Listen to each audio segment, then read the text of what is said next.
Before we get into the episode, I am thrilled to announce that the EntreMD Business School is open for enrollment. The EntreMD Business School is the only school of its kind for physicians who want to build 6, 7, and multiple 7-figure businesses. Over the last 2 years, we have had hundreds of doctors go through the school with unbelievable results. Some of them run brands, some of them run private practices, some of them are coaches, some have other kinds of service-based businesses or product-based businesses. And we've had people come in and cross the 6-figure milestone, cross the 7-figure milestone, cross the multiple 7-figure milestone.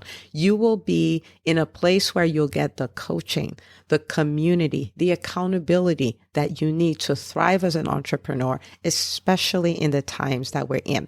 So maybe you've been following me for a while. Maybe you've been getting so much out of the EntreMD podcast and you've been wondering, how can I work with Dr. Una and the community more? Well, this is your chance. Come join us in the EntreMD Business School. It is application only. So go to entremd.com/business to turn in your application. I cannot tell you how many doctors have made statements like this. I recovered my investment in the first week. I recovered my investment in my bank account in the first 90 days. This is the best investment I've made in myself ever. I want you to have that kind of story, not just a story of building a great business that serves a lot and earns a lot, but having a business that gives you the freedom to live life on your terms. So don't wait any longer. entremd.com/business. And now for the episode.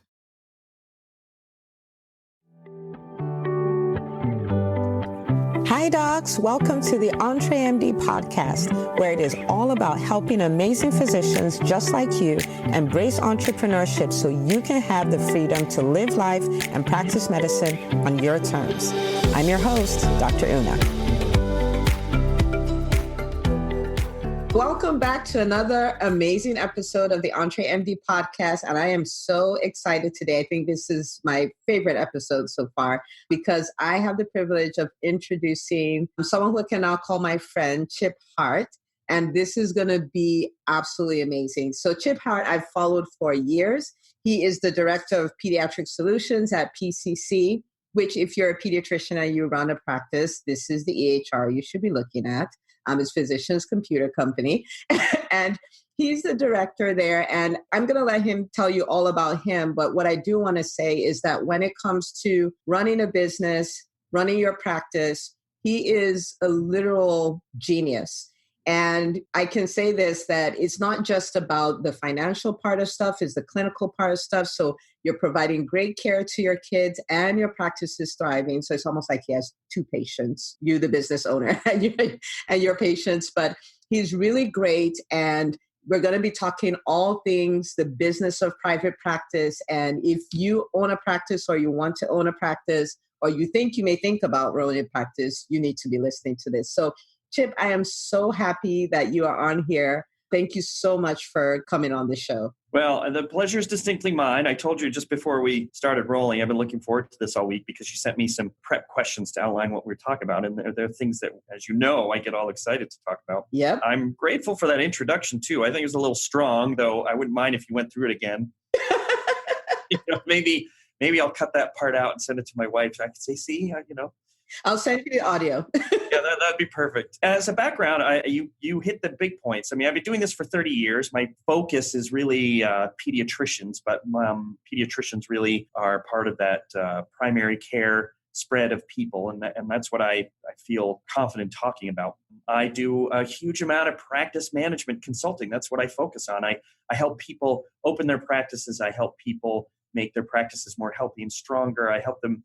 The big thing I try to do is help them wake up to the potential that they have, which makes me, I don't want to sound all Tony Robbins today, but the longer I've been doing this job, the more I've moved away from, or not moved away from, that might be too strong, but the less I concentrate on the numbers. You know me, I'm a nerd. I will talk numbers all day long. I concentrate less on the numbers and more on actually the feelings that people have, because what I've learned is that there's a small segment of our population who is motivated by numbers. I'm one of those people. Again, I'm a nerd. But the larger segment of our population, in fact, almost everyone, is motivated by how they feel. And I've been spending a lot of time lately talking about how people feel. And in fact, next week, I know your presentation here won't be out in time, but actually not next week. In like 3 days, you and I are going to be teaching classes, different classes, but related classes about this subject down in Miami. Yeah. And have you seen my class about whether or not you work with the right people yet? I have at a users conference. Yeah. Oh, yeah, that's right. You're at the users conference. So, I mean, I've gone from slides that were all graphs and tables and numbers to slides that are just pictures. And I'm finding that the impact I have is a lot greater when I do that, which is really weird for me. I like to prove stuff with numbers, but we're going to talk today about feelings, I think. And not just feelings, but sort of process questions. And I'll call them little daily affirmations, things that you need to remember as a physician that are so easy to forget when you're in the grind of seeing patients and having to manage your staff, and you get home at night saying, what the heck am I doing? And it takes someone like me who's outside of it all to give you some perspective. And, I just want to say, though, as an aside, I'm not sucking up to you at all. I love the fact that you, as a physician, as a mom, as an entrepreneur, not only have the time, but are making the time to have the discussions like this, because you are an inspiration to so many doctors I know who are afraid to reach their actual potential, which is sad. And so that's why I was like, when you said, hey, do you want to be on my podcast? Are you kidding? Like, I'll do this every day. So thank you, Chip. You know that means a lot coming from you. There are so many people this is actually one of the things we're going to talk about. If you are, I'm sorry, totally jumping the gun of our agenda, so forgive me. Go for it. No, for you to get all the way through med school means that you dedicated so much of your life and your energy to working hard. You could say different things about physicians. But the bottom line is, if you're a pediatrician, you're not afraid of hard work. Correct. And hard work is really the only thing that separates somebody who's working for the man, and whether that's a hospital or another physician or some sort of healthcare organization. That's the only thing that separates those people from people who own and run their own businesses and actually live the lives that they've always dreamed of. It's only hard work. And the thing is, people are afraid of it, even though as a physician, you have proven time after time that you're capable of it. Yeah. And in fact, what's funny is that the hardest part, I think, of opening a practice and running a successful practice is the HR part. And, that is, and we're going to I'm doing this all out of order, but I just can't help myself. The hardest part of owning and running a business is managing staff and managing people. And the irony, if that's the right word, is that pediatricians are probably among the specialties arguably the best at working with people and understanding people. It is like a skill set that you have. And so pediatricians, I think in many ways, are designed to be better and more successful and more efficient and more humane practice owners than many of other physician peers. Yet, pediatricians often feel less confident doing that work, when in fact you actually have more of those skills than, say, an orthopedic surgeon who, as we all know, they tend not to have great people skills. And so I sit here frustrated, jumping to the punchline all the time, because I'm just like, I want to grab pediatricians and say, you can do this. It's not as hard as you think. So that's what we're going to talk about. I'll shut up for a minute and let you go with, let you run with it. But I'm glad you brought this up, though. So, hard work, and maybe we're going to give that a little bit of direction today and show people what's possible. And, that's what this podcast is all about. So before we jump into it, though, I want to ask you your thoughts. I think I know what you think, but with hospitals buying up practices and all the changes that are happening in the healthcare space, do you really think primary care practices can thrive? So if I could click on a button on my laptop that made a picture of my head exploding, that's what I would do, because I could lecture about this for 2 hours. Of course, not only do I feel like pediatric practices can thrive right now, I think this is still the golden era of independent practice in pediatrics. Even though I can list, just like you, the 10 things or the 5 things that bring you down as a physician, that make your jobs challenging or demoralizing. Yeah. That is so overwhelmed by all of the things that are positive about what you do. And so many people focus on the negative. It drives me crazy. So let me start at the beginning. Number 1, just because you went to medical school and graduated is not a guarantee of anything. I do know too many pediatricians even who feel like, I got my MD, I'm seeing patients, everything should be coming to me now. And getting a medical degree. Can you rewind and just say that again? Because my phrase is your MD is no longer enough. That's I say it. Just because you're a doctor doesn't mean anything. It is not a promise of anything. It's not a promise to money. It's not a promise to happiness. It's not a promise. The only thing it promises you is a better chance of obtaining those things if you continue to bust your butt, period. Ask anyone who owns any independent business. Has nothing to do with medicine. There's nothing special about being a doctor, except you start at a higher level of revenue. Ask anyone who owns a flower shop. Ask the guy who runs the muffler place. Ask an attorney. Ask how hard it is for her to be an attorney. Ask someone who asks a software company, right? I know what that's like. The fact is, anybody who owns a business, that's hard work. And being an MD doesn't guarantee you anything except for a bigger brass ring you can reach. That's it. And so your way of saying it is absolutely right. Being an MD gives you opportunities that other people don't have, but none of them are a guaranteed lottery ticket. Right. And a lot of people feel like, hey, I worked my butt off in high school. I worked my butt off in college. I got through med school. Now stuff should be flowing to me. It doesn't work that way. And in fact, if you haven't noticed, those large entities outside, especially the hospitals, I will go on record as saying hospitals are not your friend, okay? Hospitals exist to serve themselves, not the patients. And as individual people, they are all actually trying to do the right thing. But a hospital entity does not want to put itself out of business. And when in fact, that should be their job. All right, we want to make our community so healthy. We want to have as few beds as possible. But no, that's not how they work. And so if all of those entities are trying to take a bite of your pie, and if you want to practice medicine the way that you believe it should be practiced, if you want to have the hours you want to have, the only way you will ever get them is to do it yourself. It does mean that the pathway will involve more hours for you and more time. But if you do it right and you set it up properly, the only truly satisfied people I meet in this business are the ones who have control of their own work. Love it. And the thing is, if you committed to go to med school, you are at some level a type A personality. You trust yourself more than you would trust anyone else. You need to do the work yourself in order to approve it or say it was good enough for you. And you're in a healing art, all right? Like you have committed yourself as pediatricians, you haven't committed yourselves to the money, okay? You've committed yourselves to working with children.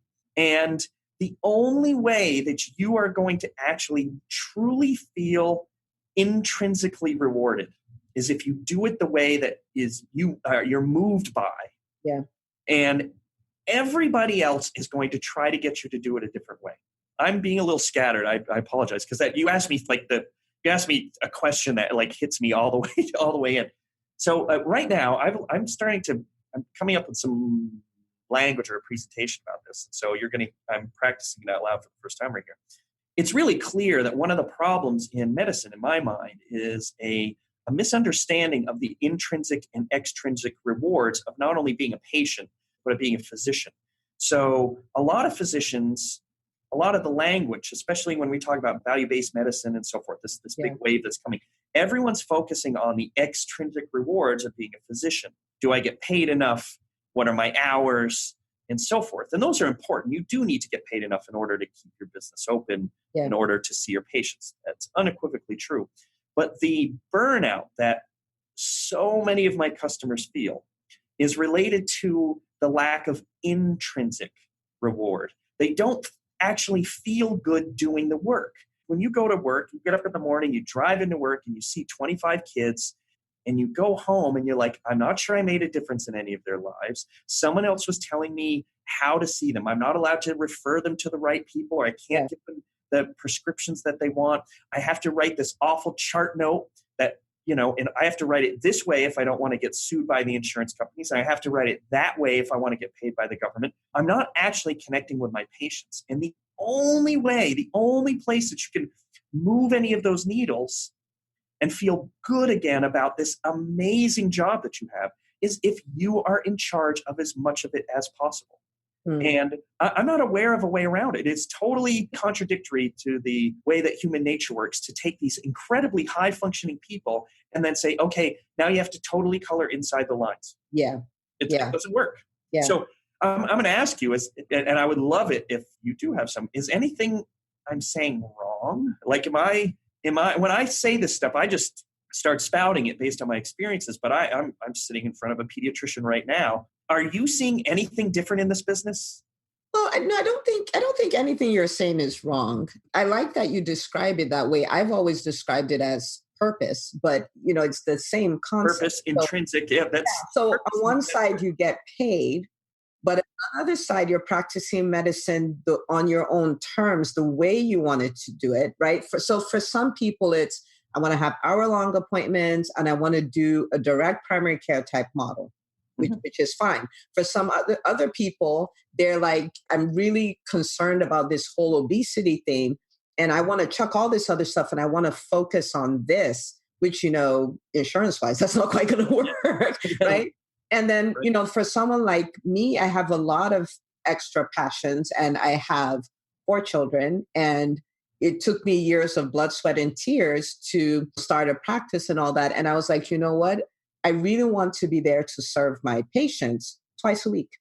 Right. And the other days, I want to be doing other stuff. And that's my thing, which you can't put a dollar amount on that. So but do you feel fulfilled now? Yes. To me, that it actually gives me goosebumps when I see someone set up a lifestyle consciously to suit their needs. So let me tell you something. I'll tell you why. When you asked me that question, is this a good time? Can pediatricians thrive? There are 3 or 4 major topics that you're bumping into there. And let me mention the other one that's become a really, really big deal for all of us. But I just have finally started to notice it. So I as you know, I do a lot of work with Suzanne Madden at the Verdon Group. She does a lot of work with startup practices. And every year she and I teach a class at the NCE about, I can't say it that way, but every year for the last 3 or 4 years, we've taught a class about how to start a practice. And one day I was, we were looking over the materials, and one day I was thinking about it.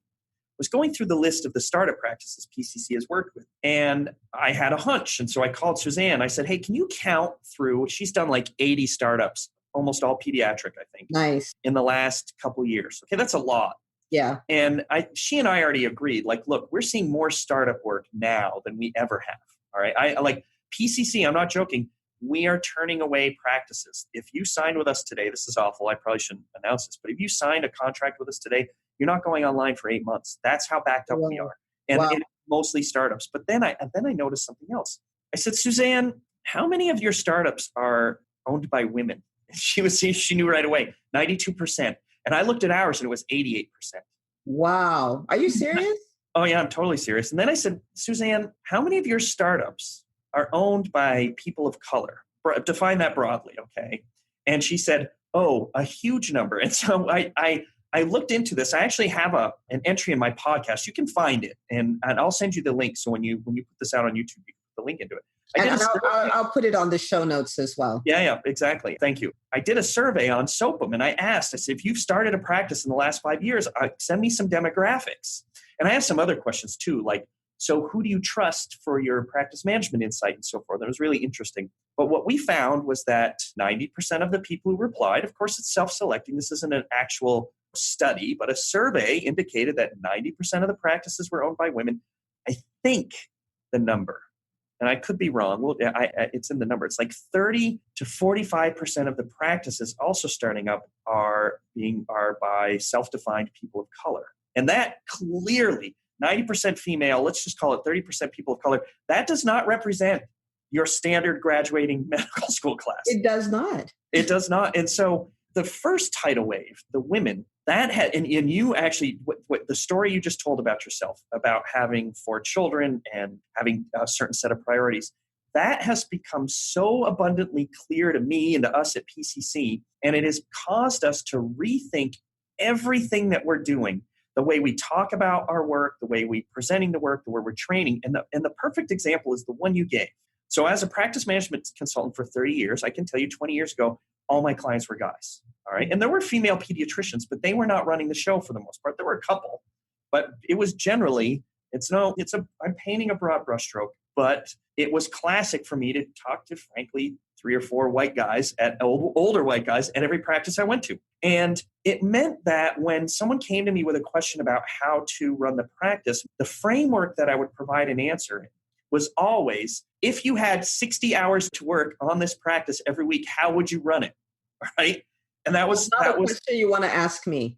And so I literally would say, all right, and here's the thing. If you would come to me 2 years ago, 3 years ago, before I started to become conscious of this and said, Chip, how do I run what do I need to do in my practice? I would have said, here are 37 answers. You got to fix this, and this. And it was in the middle of a consult I was doing recently where I had a practice, solo female physician, wonderful woman outside DC, working her butt off. She's got a great practice. She's doing it right. And she had said, Chip, what can I improve? And I gave her 28 things. And I sat down with her like a month later. I was in her practice and she'd done like 2 of them. And I was geared up for the answer. Like, why haven't you done these? And all of a sudden it was like this, it's a small, stupid thing, but the switch flipped in my head. I'm like, wait a minute. I gave her 20 things, but guess what? Items 3 through 18 were not nearly as important as her kid. Yeah. And so what I really needed to do is give her 20 things and say, but let me prioritize them for you. Let me give you 1 or 2 things to work on that are also going to give you purpose, because you don't have to work on number 17. I'm in the mode where if I see anything that isn't perfect. Yeah. And so instead what I've been doing is I've been giving advice sometimes to female pediatricians that in fact is hurting them because I'm just pointing things out that aren't perfect. And is your practice perfect? No. No one's practice is. It will never be perfect. It will never be. But is your practice good, and are you doing good things to patients or for patients? Yes. And so that little change, that dynamic change of me saying, instead of saying, here are the 50 things that are imperfect about your practice, how about coming back and saying, here are 3 things that you're doing well for your family and for your patients. And here's how we can make one of those better. To me, that was like a lightning bolt to my brain. Wow. And so when you ask me, can pediatric practices thrive? Absolutely. Absolutely. Yeah, absolutely. Do I think they're being run by women? Yes. Do I think they're being run by people of color? Yes. And here's the last part. Do I think that more and more of them, often returning home, but when not, at least driving to places that historically have been underserved? There is an army of high Medicaid, high volume practices, a lot of women returning to the neighborhood they grew up in, knowing that these are people who need to be served and they found their purpose. Now they're looking for their business. And I'm like, if it's not a golden era, a golden time to be a pediatrician, it's a golden time to be a pediatric practice management. Wow. Because the purpose that we get at PCC, helping these practices serve underserved populations, is profound. It makes us all feel so much better about what we're doing. We're actually indirectly, we didn't go to school, we're not actually talking to the patients, but we are indirectly saving patients' lives. And that to me is awesome. We have to PCC and other vendors, we have to pivot to make the experience that we provide practices like you affordable. You know what we do. What we do is very concierge level. Everyone is very personalized. We know our practices really well. It's a much deeper relationship than most vendors have. I don't know any vendor who works the way we do. Can I interrupt you for a second? Please. Hold your thought, though. Don't lose it. I just want to say this. I think this was the week of Christmas, just to your fact, to the statement you just made. Sasha came to my practice. Mm-hmm. Like, we just stopped by to say hi and see how you guys were doing and all this stuff. I wasn't there that day. My practice administrator was. And it was like, we talked about it for a week. We're like, oh my gosh, they couldn't have been in the neighborhood there in Vermont. We're in Atlanta, but it was huge. And, the practice administrator talked about, things that were going on, things that we were having some challenges with. And he sat to work through that and get us some appointments scheduled. And I just want to say it is concierge level. That was huge. Yeah, Sasha, I haven't spoken to Sasha about that, but I will guarantee you he gets purpose out of the work he does. And he's on vacation or whatever. And it's like, oh, I'm going to be down near one of my clients. I should go say hello. Don't you feel the same thing when you're at a grocery store and you see one of your good families and they come up to you and they're so happy to see you? And you're like, I haven't done anything special for them. I'm doing what I know how to do. But that feedback loop, that reward, that intrinsic part is so important. And in medicine, we've lost sight of that. I think it's difficult. It's hard to measure. Yeah. But you know it when you feel it. You know it when you see it. And so PCC has to figure out how to bring that level of service, or if it's not that level of service, at least some level of attention to more people for less money. And the expensive part is people. Yeah. You can't do it with a chat bot. You can't do it with a computer. You have to actually have one-on-one conversations, and that's expensive. And so we're real life Sashas. We're real life Sashas. So that's exactly it. And we're trying to figure out how to do that. So I'm happy to hear that. Yeah. Well, you have friends who need help, and it's a shame that we can't help everybody. Yep. All right. So there you go. Well, this is giving like a lot of hope, because even I'm feeling like, wow, let's do this. Right. So tell me what you guys have served thousands and thousands of clients. So tell me what your biggest practice transformation, like, so from a business standpoint, the biggest practice transformation you've witnessed. All right. So there are many, and I have to be a little careful because some of them involve being like so far in the wrong place that I don't want the wrong person listening to this podcast and saying that was me. I will say this. It has happened to me so many times when I've given a talk, and one of our clients will come up to me after and say, I'm a little uncomfortable about you using us as an example. And I'm like, I wasn't even talking about you. I wasn't talking about you. I can tell you that on the financial side, rather than give a really deep one, which I will if you'd like, I'll give you a couple example ones so that maybe someone listening can say, okay, that reflects my story, and maybe I have some hope. That will work. I've worked with practices purely on the business side, where through a combination of whether it's poor coding, poor pricing, poor understanding of the value of well visits, I have worked numerous times with small independent practices, let's say 3-4 doctors. And I have found an extra, I'm not exaggerating, $150,000 or $200,000 a year of revenue that they were leaving on the table because they weren't running their business right. Just purely, they weren't seeing their patients the right way. And in a 4-doctor practice, $200,000 is the difference between everyone staying open and everyone sending their kids to college. I mean, that's $200,000 a year. Multiple 6 figures. Yeah, every year after year. I've done that so many times, I can't begin to tell you. And I usually, there's a process I follow with every practice I meet, saying, I want data from you. I want vital signs. And I get certain vital signs, and I can say, here, and here. Turn that dial, turn that dial, turn that dial. There's $300,000. And people don't believe it until they do it. Wow. And then I can go back and point at it, and they're always like, oh, well, I just thought the payers were paying us more. And it's always a face palm. You're like, has that ever happened in your life? So I've done that a lot. I have worked numerous times. One of the things I've been doing a lot lately, and these don't always succeed. There's one I'm working on right now that I'm really heartbroken by. But I've done a lot of work with practices who are doing succession planning, like what to do when, the original physician is leaving and there are 2 people who are left. How do you manage that transfer? Because I've seen a lot of practices totally implode at the end of the day, at the end of someone's career, or practices who just don't have a plan. And I've done a lot of practice divorces and a lot of practice sort of the passing of the torch. I do a lot of that. I'm working on one right now that I'm in the middle of the transformation. I don't want to say I'm in the middle of the transformation. I do like none of the work. But I'm working with a practice right now whose transformation I think is going to be so profound, I may do a case study on it. And it has to do with a practice with original owners and new owners. And the new owners are coming in, and it's like they've bought a new house, and they're both figuratively and literally repainting everything. We want new carpets. We want new walls. We want new accountants. We want new office managers. We want new staff. And the financial impact of this is going to be, I'll put it as a percent on a percentage basis, because if I give you the raw numbers, we'd have to get into, well, how many doctors in it? It doesn't make sense. But I'm saying to you, imagine if we could increase your revenue by 20% while lowering your workload by 20%. That's a I mean, that's a no-brainer. and so, yeah, obviously, you asked me for my biggest ones. That is not uncommon to see someone's visit volume drop by 5 or 10% and see the revenue go up by 10.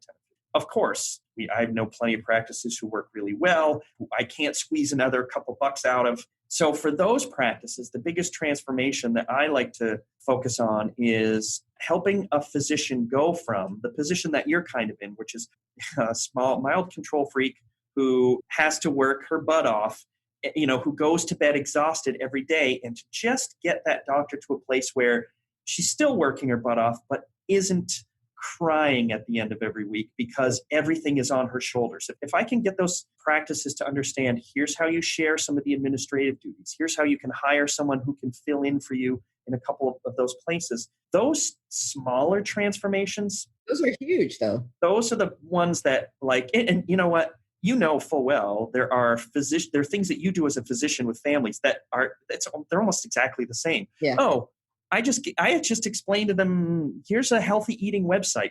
Let me help you build a menu for the week. And guess what? If you follow this menu and cheat only 3 of the 7 days instead of all 7 days, it's a couple pounds a week. And that's all you need. You are actually in a very similar business to the business we're in, which is we're in the business of change management. And we're in the business of incremental changes. Compound interest is an enormous thing. I don't know if you've ever seen any of the studies about how human brains don't actually really understand how compound interest works. People who do it for a living all the time know it intuitively, but they don't know it emotionally. And when you're a pediatrician, you are in the business of compound interest. You make a very small change that pays off 1%. You get 1% interest every year. 20 years later, you wake up to a kid who's well-adjusted, who doesn't smoke, who isn't obese. And that's hard work to convince people to make those 1% investments. And so PCC tries to get our clients to make those 1% investments. Just do this little change. And 5 years from now, you'll look back and say, how did I ever live that way? Here. Yeah. So I hope that answered your question. I mean, if you want, I'll tell you a story. Okay, you ready? Here's one story. This one was way back. This is one of the first times I did some conscious practice management work. It was like 20-something years ago. And one of the things that PCC does is PCC puts servers in all of our clients' offices. And we do cloud solutions, but we still like the server in our customers' offices because it gives them control. Most of our clients come from bad divorces and they don't like someone else owning their data. We totally get it. Yeah. So I saw this opportunity. I had these 2 clients near each other in a mildly rural part of the country who both needed server upgrades, but I also knew their numbers. And so I volunteered to go on the road and do their server upgrades. And in both of these practices, I had noticed that they were pricing themselves very poorly. Now, this is still a really big deal for some practices, but just not like it was 20 years ago. 20 years ago, people used the magic 8-ball to come up with their pricing, and they lost a lot of money. And I've yelled at you. We yell at all our PCC clients. So yes, you do. Yeah, and so these practices were priced so low, like they didn't have any science applied to their prices, that as a result, they were losing. I'll walk you through this in a second. They were losing 6 figures each. So I went to each of these practices. I was on site at the first practice for 2 days, upgraded their server, and I said, hey, before I leave, I'd love to just sit down with the doctors and walk them through some of their numbers. And they were kind of taken aback by this because they were like, the IT people never come to talk to us about the numbers. And I said, well, it will be worth your while. I promise you it'll be worth your while. And at both of these practices, both 6-doctor practices, it was, I remember at practice A, it was about $150,000 that they made the first year after we turned some dials. Wow. And at the second practice, it's about $130,000. And that was 20 years ago. You can do the math. Wow. All right. It's literally millions of dollars that we recovered for them. Now, the thing is, one of the reasons I like this deep dive, or I chose this story, is I remember going to the first practice, and the first practice had a number of older partners and one new partner. And when we met, I walked through the RVU system and I explained, I said, look, I will guarantee you right now, you are actually pricing your well visits at a number that's lower than you would actually be directly reimbursed. And one of the older doctors said to me, so how hard is this to fix? How much work do you need to do? I'm like, I already wrote it'll take me 10 seconds to update your prices. And the doctor said, go for it. The younger doctor raised a hand and said, I have been asking you to do this, make this change in our office for the last 6 months, and you haven't listened to me once. Wow. This guy comes in, you barely know him, and he comes in and tells you to do this, and you do it in 30 seconds. And he was, this doctor was really mad. He's like, what's the difference? And they never answered that question. But I can tell you, here we are 20 years later, and that practice is still thriving, and it is owned by that one single new doctor who knew what he was doing, all right, and realized, I can't speak for him, but he now owns that practice and he's running it because his light bulb was on. And I'm sure that's a huge point too. Like even when you're in employee mode or when you are a junior partner that nobody's listening to, you should still be doing what you need to do and learning what you need to learn, because someday it could be yours. Yeah, at the end of the day, the business will fall to the business owner. It kind of works that way, You are even more right than you know. I have, in the last 2 or 3 years, I've helped a bunch of pediatricians who never expected to own the business. Right. Suddenly, who've woken up suddenly, because sometimes it happens with an accident. Yeah. So they didn't realize they were being groomed. Sometimes the opportunity fell in their laps, and sometimes it was just time. And all of a sudden they're like, wait a minute, I wasn't paying attention to anything. Wow. And, and so I have to sort of give them lessons in, well, okay, I'll tell you a big one. Here's for people who are listening who are in the position that you just brought up right now. Let me tell you something I run into almost every time. And hopefully this isn't an issue, but this is something I want you to think of. If you are a doctor and you are potentially going to take over the management of the practice you're in or ownership of the practice in your next 5 years, I want you to be heavily involved in the hiring of anybody you add to your practice in the next 5 years. Because let's just say you are 3 years away from potentially buying into your practice or owning your practice. In the next 3 years, you're very likely to hire a new office manager or a new biller or a new head nurse, and that person is going to be hired by the present owner. And that person's loyalty is going to be with the present owner. And that person is going to be shaped and cut and molded into the present owner's likes and dislikes. Yeah. And how many times have I helped a practice transition and the staff doesn't work out because now the staff is butting heads with the new owners because there's a new sheriff in town and they don't like it. And I'm like, but it's your practice. It doesn't matter. And that is, I think I said fifth sentence today, the HR part is the hardest part. Yes. And so if you can plant a little seed today and be actively involved with hiring that new nurse, so that new nurse realizes, hey, I'm going to be your boss over the next 20 years. This person's going to be your boss for the first 2 or 3, but I'm going to be your boss for the next 20. Yeah. That's a concrete piece of advice I would give someone today. Well, thank you. Thank you. I actually have a client that I work with she's been a straight employee. Yep. And what we did was we set her up as an entrepreneur. So, she's the one that's helping them roll out telemedicine. She's the one that set up their YouTube channel. She's the one doing the speaking gigs in the community and all that stuff. And, we were doing that so she can set herself up to be made partner and all that stuff eventually. Yep. And over about 7 or 8 months, the boss calls her and is like, oh, we're going to work your new contract and we're putting in the partnership track. Right. And that's just, that was huge. And we're like, wait, you didn't even have to ask. We were building up our case. I guess we don't need to use it.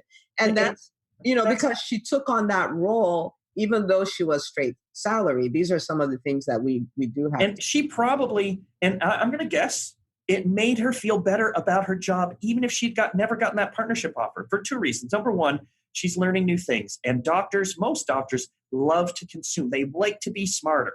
Yeah. So she's learning new things. She's getting new skills.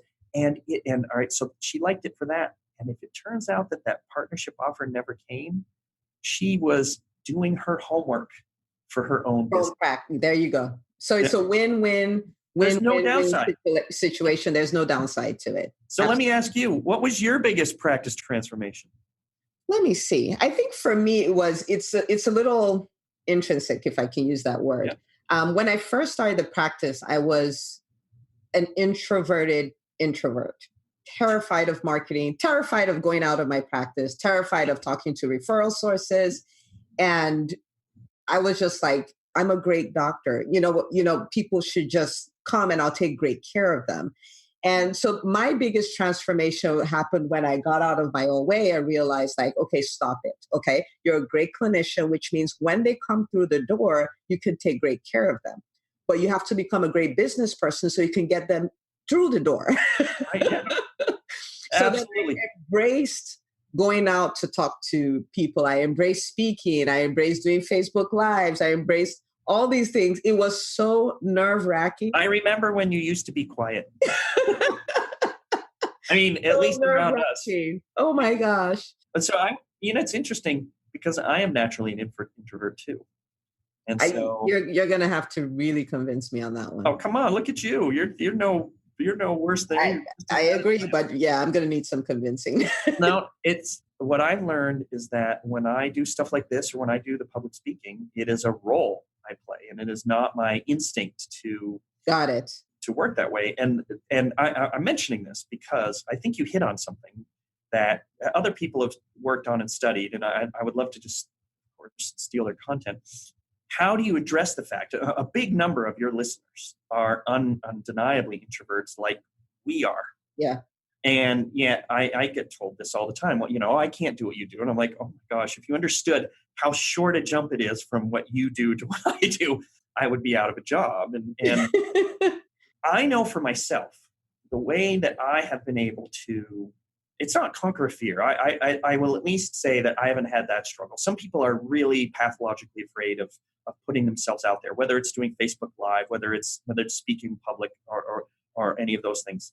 I didn't arrive with a pathological fear of it, but I definitely was nervous. And, I was wired like everyone else is. I just found, I didn't do this consciously, but in retrospect, what I realized is I just play a role. It's like I'm acting. I'm doing it right now. This is not yes, in real life, I can get excitable, but it's always with a group of like one or two people. And so this is easy. I'm talking to you, someone I know. That's all I do. And so when I give a public talk, I back up. I say almost the exact words you said to yourself, which is like, I'm good at something. So you said, I'm good with the patients. And I say to myself, well, I have the data. I know I have numbers, which even if they're wrong, at least it gives me a starting place, which is better than what everyone uses right now, which is just to say, well, I feel like something. I said, well, let's measure it and let's start from there. So I start from a place where I'm confident, and then I just put a mask on, and the rest, and it happens, this, it happens so fast and so easily. Some days later you get back and say, oh geez, I don't even know how I got there. And so I will say the hardest part of talking to you is stopping talking, because you say like 2 words and it makes me think of 25 things. So if you're listening to this podcast and you want to be an entrepreneur with your life, we just hit on, I think, one of the fundamental pivot points, which is how do you take that first step? And the first step has to come from a point of confidence. What do you do well? All right. And distinguishing between what you do well and what you don't do well. Those are 2 buckets. And then distinguishing between what you like to do and what you don't like to do. Those are 2 other buckets. Yeah. And the hardest part of being an independent physician is working on the things that you do well, but you don't like to do. If there's something you don't like to do and you don't do it well, don't do it. Pay someone else to do it. Yep. Pay someone to do it. If you do something well and you like to do it, build your life around as much of that as possible. And it's the last quadrant, things that you do well, but you don't like to do. That's the hard part, and you can actually train yourself to do it. So do I like to take the risk of standing up on a stage and making statements that someone might easily refute? No, I don't. It's scary. But I train myself to do it. And what you find is that there's a safety net under all of it. Yeah. It's a very friendly place. But anyway, sorry. So what you're saying is that in business, there's some things you're not going to necessarily like to do. Mm-hmm. And you just need to put on your big girl and big boy pants and do it because it has to be done. I think marketing will fall in that category for most people. But marketing can be fun. Marketing can be once you learn it. Once you learn, it's not rocket science. Yeah. The thing I have to remind doctors all the time is like, you've already shown that you can do something that's way harder than this, and stop being afraid. I will say this though. I did ask you the question, what was your biggest practice transformation? And I like the fact that you told us about your own. And that is something I want people to think about when they do this. Like, here we are talking to, not me, I'm saying you. We're talking to you, an expert on practice transformation and being a physician. And the biggest transformation was your own. And what a good and amazing feeling that must be. I mean, think back to when you were in practice 15 years ago or whatever. Think of how different your practice is now. Could you go even back to the way it was? No. I know better. I was scared of everything, Right. I was scared of spending money. Yes. I signed up for PCC 2 years after I first spoke to Chris because I was like, I can't do that. I was scared of hiring people because I'm like, then I have to manage them, because leading people hard. People the proper way. So which means you inspire them to do great work. You hold them accountable for good work. You call them out when you're there for them when things are falling apart. It's hard. It's easy to just let people do their thing and you're like, well, it didn't work out. Hiring and firing, I mean, that was hard. And asking patients for reviews or everything was just like, oh my goodness. So it was almost like a handicap. So I was the problem with my practice. Every time. Everything got better. I'll tell you a story. 25 years ago, PCC did a survey of our clients. And we asked the question, this was probably before your time, but we asked a question, what are the biggest problems in your practice? What is keeping you from taking care of kids? And we took all of the answers and we boiled them down to 4 answers. They were so consistent. Oh, I want to hear this. Tell me. Right? Well, I got to remember them. All right. But you're going to laugh because we realized something. So the number one thing, this is a long time ago and things have changed. Okay. But the number one thing that our customers told us 25 years ago that was keeping them that was a problem in their office was that their AR was out of control. The business office was out of control. That was number one. Number two, finding and hiring the right people is really hard. Okay. Number three, the hoops that the insurance companies make us jump through are really troublesome. And you know what? I'll think about it, but I can't remember the fourth. But I will tell you this, they all had the same pattern. When we ask doctors, what are the biggest problems that you have in your practice? No one says, I am. No one says, I'm bad at coding. I'm not good at hiring people. You know what they said?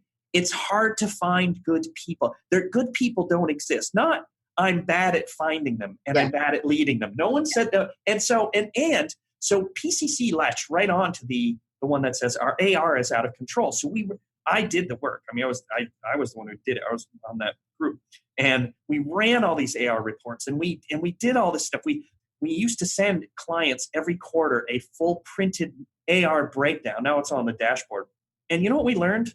Our clients' AR wasn't out of control. In fact, the first year we measured it, our clients had an average AR days of 32, which at the time, the industry average was 45. Our clients are down to like 22 right now. Yeah, the industry average is still like in the high 20s. So what do doctors say when you say, well, what needs to be fixed in medicine? And they all say somebody else. Yep, not me. And the day that you wake up and say, there's only one person who controls what happens in my office, and it's me, that is the day that everything changes. I agree. That right there is profound. Yeah, I'm going to point in the camera. So if you're watching this video, you know who the problem is? It's you, right? Wake up, and you have friends in this business, all right?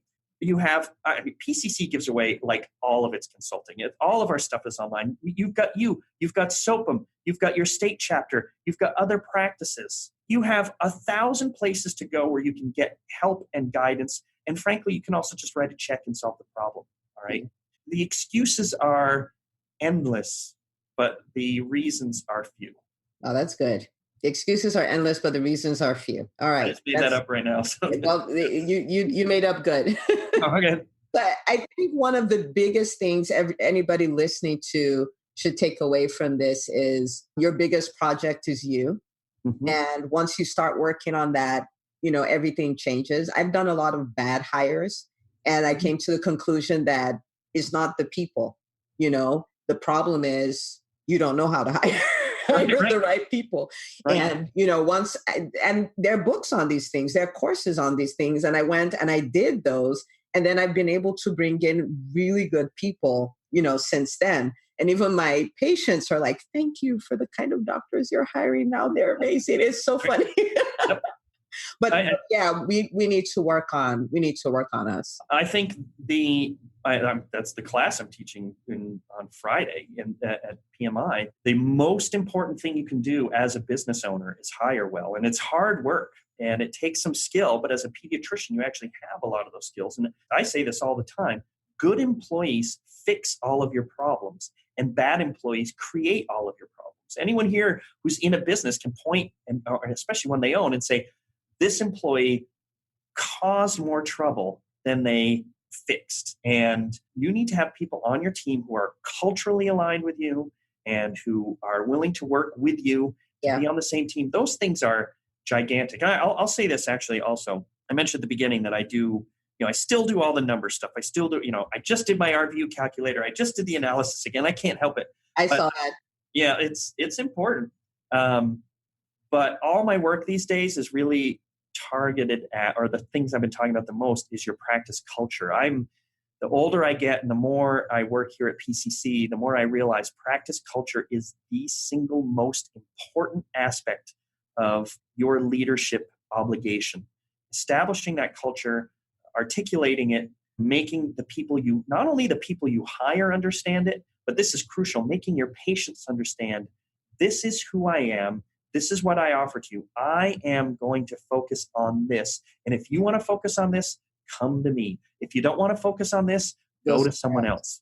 And the more patients you align with your vision and your values, the more staff who align with your vision and values, the more rewarded everyone is going to feel. I just see this over and over again, where I walk into a practice, 4 partners, and I'm like, why are you guys all in practice together? You have totally different values. I would ask this, I'm not saying you personally, but if you and your husband are married and you want to have kids and he doesn't. Oh, you shouldn't have been married. That conversation should have come up before the fact. Right. Well, but in our business, as you know, it never happens before the fact. In fact, in your business, it doesn't happen enough. But if you're partners in your business and you have very, very different visions for what that business should be accomplishing, why stay married? Yeah. Why not break up amicably and help each other get on your pathway to success? If you can't figure out a way to do it together, then don't do it together. Oh my gosh, the number of practices I meet who should be divorced, and so everyone could be happy. Yeah. I would say it's 20, 30% of the time I go into a practice. I'm like, 3 of you understand each other, 1 of you does not. And you should break up. But anyway, that's wow. Neither here nor there. All right. So we're gonna have to do part 2 because this is just fantastic. I'm delighted to that I've had go this long, but this is so good. So at the end of the day, everybody should be leaving knowing that private practice is alive and well. And yes, there's a lot of bad things going on, but the good stuff going on totally outweighs that. And 100%. If a practice owner here and you're like, I want my AR to change, I want the people I hire to change, just take a look inwards. It's so much easier. So changing all those things, change yourself, and everything else follows. Now, you have a blog, Confessions of a Pediatric Practice Consultant. Yep, you got it. Yeah. And so I'm going to put the link to that in the show notes so everybody can check that out as well. I'll put the link to PCC as well. There's a tad bit of a wait, but I'm sure Chip will figure that out if you're looking for a great EHR. But what would be your parting words to anyone who's listening, especially someone who's on the fence? I want to start a practice. I'm just a little scared. I'm not sure if I can pull it off. Pick up the phone and get in touch with one of us, because then if we can't help you, we'll introduce you to someone who will. Stop being a wimp. Get off the mental couch, because I know you're working hard. Just get off the mental couch and ask about it. You know what? If it turns out you're not made to own a practice, wouldn't you rather know today and embrace being an employed physician? Because there's nothing wrong with being an employed physician. Embrace being an employed physician and stop beating yourself up over it. maybe you just need to be an employed physician for another couple of years while your kids are in school. There's nothing wrong with that either. The other thing I'll say is this. If you've got questions, if you want us to address something, I would be delighted to do a second version of this because it's easy. I just talk. If you've got questions, if you want to gather that stuff and maybe come up with some stuff we can focus on, I'll be glad to do that. The other thing I'll give you some links because you and I talked a fair amount about do you work with the right person? Yeah. I'm pretty sure that PCC, I actually have a video of it. I give you the link to that at PCC so you can come watch the video as well. Excellent. And I'll put that in the show notes. This is so good. Thank you so much, Chip, for coming on. And for everybody listening, hope you enjoyed this. And remember that we have the online community, EntreMD.com/join, so we can continue the conversation there. And be sure to share this episode. There's somebody who's been thinking about private practice, pediatric or not, who would love to hear it. Yes. Thanks, Chip. Thank you very much. I appreciate it. If you love this podcast, please take a moment to subscribe, share, and review it on iTunes. As you go about your week, remember, you're not just an MD, you're an EntreMD. Don't forget to tune in next week for another great episode. Until next time.